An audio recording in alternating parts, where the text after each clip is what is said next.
दोस्तों, एक 20-21 साल की लड़की जो देखने में बेहद ही खूबसूरत होती है। वो कक्षा 12 में पढ़ाई कर रही होती है। उसका पढ़ाई कंप्लीट हो चुका था। वो देखने में इतनी ज़्यादा खूबसूरत होती है कि बस ये समझ लीजिए कि अगर उसके पिता उसकी शादी के लिए किसी से कह देते तो बिना दान दहेज के लिए वो शादी करने के लिए तैयार हो जाता। वो इतनी ज़्यादा खूबसूरत थी। घर पे सब कुछ ठीक ठाक चल रहा था, तभी अचानक में उसके घर पे उसके बुआ के घर से एक शादी का कार्ड आ जाता है। घर भर को न्योता था, घर भर वहाँ पे जाने वाले थे। लेकिन इस लड़की को 6-7 दिन पहले ही वहाँ पे बुलाया गया था। ये लड़की पहले तो मना करती है, लेकिन जिस लड़की की शादी होने वाली थी, जब उसने दबाव बनाया तो ये लड़की जाने के लिए तैयार हो गई। ये लड़की वहाँ पर पहुँचती है जिसकी शादी थी उसके घर पे। उस लड़की का एक भाई होता है, जब वो इसको देखता है तो वो इस पे फिदा हो जाता है और इसके साथ संबंध बनाने की कोशिश करता है। वो दिन भर इसे निहारता रहता था। वो शादी के दिन इसे दिन भर निहारता रहता था, लेकिन इसे कभी भी मौका नहीं मिला। जब आधी रात होती है, सभी रिश्तेदार इधर से उधर चले जाते हैं, ये लड़की एक कमरे में सोई होती है। तब रात के करीब 2 बजे ये लड़का उसके कमरे में पहुंचता है। और उसके बाद दोस्तों जो कुछ होता है वाकई में बहुत हैरान कर देने वाला है। जी हाँ दोस्तों, जब आप लोग सुनेंगे तो शायद आप लोगों को बहुत हैरानी होगी। इसलिए इस वीडियो को पूरा ज़रूर देखिएगा, क्योंकि वीडियो के अंत में आपको एक बहुत बड़ी सीख मिलने वाली है। तो आइए जानते हैं पूरी घटना इस वीडियो में। लेकिन वीडियो में आगे बढ़ने से पहले बस वही छोटी सी रिक्वेस्ट, वीडियो को लाइक कर दीजिए, चैनल को भी सब्सक्राइब कर दीजिए ताकि मेरा हौसला बढ़ता रहे। दोस्तों, आज की जो सच्ची घटना मैं सुनाने जा रहा हूँ वो महाराष्ट्र के नागपुर डिस्ट्रिक्ट के एक छोटे से सिटी की है। उस सिटी में एक परिवार होता है। परिवार में 4 सदस्य होते हैं, एक लड़का और एक लड़की और एक माता पिता होते हैं। लड़की जो होती है उसका नाम अंजू होता है। अंजू की उम्र 20 से 21 साल की होती है। वो कक्षा 12 में पढ़ाई कर रही होती है और फिलहाल उसकी छुट्टी चल रही थी। उसके पिता इलेक्ट्रीशियन का काम किया करते थे, जिससे वो महीने का अच्छा खासा पैसा कमा लिया करते थे। उसी से उनके घर परिवार का खर्चा चला करता था। जो अंजू का भाई होता है वो कपड़े का व्यापारी होता है। तो वो सिटी में ही एक जगह रूप पे भाड़े पे लेकर और वहीं पे अपनी दुकान चलाया करता था। जिंदगी बहुत अच्छे खासे बीत रही थी। एक दिन उसके घर पे उसके बुआ के लड़की का शादी का कार्ड आ जाता है। उस शादी के कार्ड में पूरे घर भर का न्योता था कि सभी लोगों को आना है। अब सभी लोग सोच में पड़ जाते हैं कि यार कैसे सभी लोग जा सकते हैं। जो लड़की की माँ होती है वो कहती है कि मुझे भी जाना पड़ेगा, क्योंकि वो तो मेरी ननद लगती हैं, अगर मैं नहीं जाऊंगी तो वो नाराज़ हो जाएंगी। जो लड़की के बाप होते हैं वो भी कहते हैं कि मेरी बहन है, मुझे भी जाना पड़ेगा। और अब बात आती है कि भाई की, तो भाई कहता है चलो देखते हैं, जैसा समय मिलेगा मैं भी निकल आऊँगा। लेकिन जो लड़की होती है वो कहती है कि मैं क्या करूँ, किस तरीके से जाऊँ। अब इसी बीच में जिस लड़की की शादी होने वाली थी, जो इसकी बुआ की लड़की थी, उससे बातचीत होती है। तो वो लड़की अंजू को मना लेती है और कहती है यार देख, तेरे घर के कोई आए या ना आए, लेकिन तू मेरी छोटी बहन जैसी है, तुझे आना ही पड़ेगा। अब अंजू उसकी बातों में आ जाती है और मान जाती है। तब वो अपने माता पिता और भाई से कहती है कि मेरी जो बुआ की लड़की है, बड़ी बहन, उसके साथ मैं बचपन से खेली हूँ, कूदी हूँ, खाई हूँ, पी हूँ, और वो मुझे इतना फोर्स कर रही है, कह रही है कि हर हाल में आना ही पड़ेगा। अब जो अंजू के पिता होते हैं वो कहते हैं कि वो बात तो ठीक है, लेकिन छुट्टी तुमको मिला इसका मतलब ये थोड़ी है कि रिश्तेदारों को वहाँ जाके समय बिताओगी। लेकिन अंजू जिद पे अड़ जाती है, कहती है कि जब उसने मुझे बुलाया है तो मैं जाऊँगी ही जाऊँगी। और उसने ऐसा कहा है कि शादी के करीब 1 आध हफ्ते पहले ही तुम्हें आना है। अब ये बात जब उसके पिता अंजू के सुनते हैं तो वो कहते हैं कि अब बताओ, 1 हफ्ते पहले जाओगी, 3-4 दिन के बाद फिर आओगी, 10-12 दिन का तुम्हारा समय बीत जाएगा, घर पे कौन रहेगा। फिलहाल अंजू के पिता अंजू को समझाते हैं, लेकिन अंजू नहीं मानती और वो कहती है नहीं, मैं जाऊंगी ही जाऊंगी। सभी लोग मान जाते हैं। धीरे धीरे करके शादी का समय नज़दीक आ जाता है। जब 1 हफ्ते शादी को रह जाती है, तब जो है, जो अंजू का भाई होता है वो मोटरसाइकिल पे अपनी बहन अंजू को बिठाता है और ले जाके बुआ के घर पे छोड़ देता है। अब अंजू जाके बुआ के घर पे रहने लगे थे। शादी का माहौल था तो थोड़ा काम वगैरह करना ये सब कर वर रही थी। धीरे धीरे शादी का दिन जब नज़दीक आ जाता है तो इसके अंजू के माता पिता और भाई सभी लोग वहाँ शादी में अटेंड करने के लिए पहुँच जाते हैं।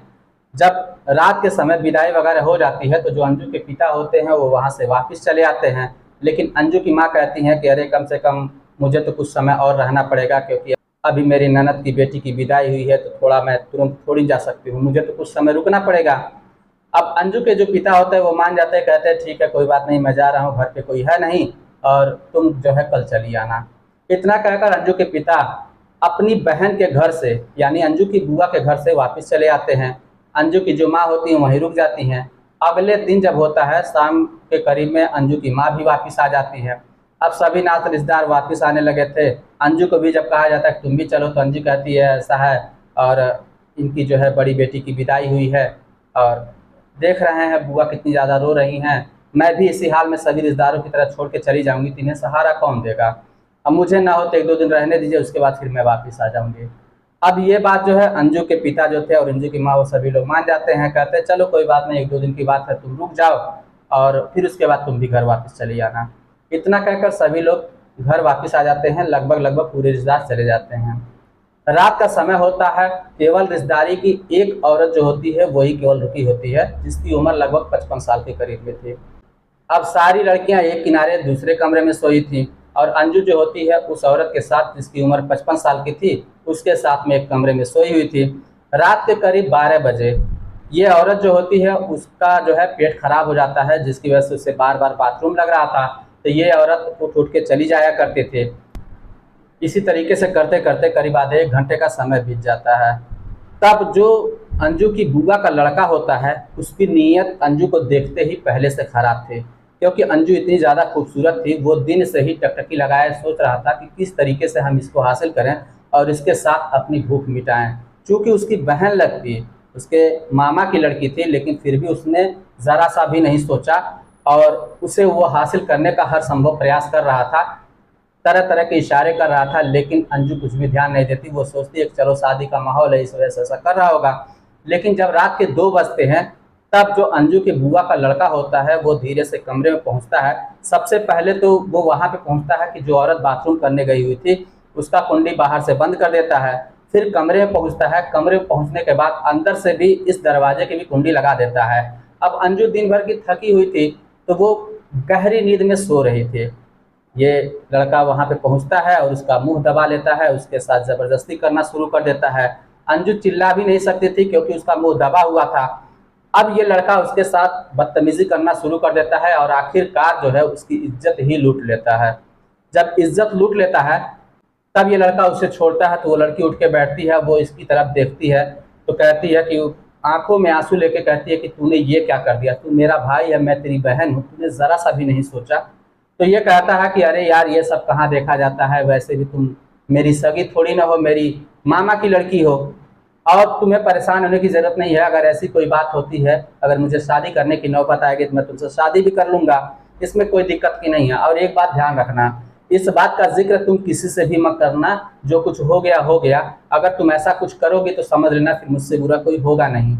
अंजू सोच में पड़ जाती है, करे तो क्या करे। उसके बाद फिर अंजू वहाँ से उठती है और बाहर निकलने की कोशिश करती है। तब वो लड़का कहता है कि कहाँ जा रही हो, सबको बताने के लिए। तो अंजू कहती है नहीं ऐसी कोई बात नहीं, मैं कहीं पे नहीं जा रही, थोड़ा बाथरूम वगैरह के लिए जा रही थी। तब लड़का कहता है ठीक है जाओ, लेकिन किसी से कुछ कहना नहीं।